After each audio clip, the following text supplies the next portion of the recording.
New unboxing. This one is from Soulcare. This is Alicia Keys' brand, and this is the body balm.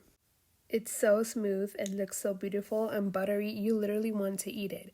Once you scoop it out and have it in your hands, it starts melting without getting super watery. It contains virgin coconut oil, sunflower seed oil, shea butter, turmeric root extract, and honey extract, which gives a natural delicate scent in the product. It's a silky product, not greasy, and does not leave a residue. Here we have the body polish. It is like skincare for our body. It has lactic acid, glycolic acid, and carica papaya, which chemically exfoliates your skin.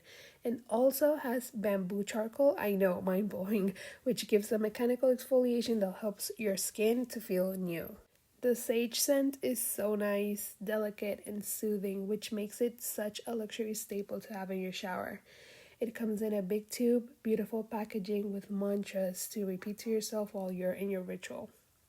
This rich, creamy polish has coconut oil and sunflower seed oil that will definitely leave your skin feeling like a queen and renewed. As a licensed esthetician and busy mom, I love products that can do more than one thing, and this multi-purpose body balm and body polish definitely achieves that for me as a highly hydrating product, even for my cuticles and for my feet. These products are a 10 for me, and I totally recommend Soulcare.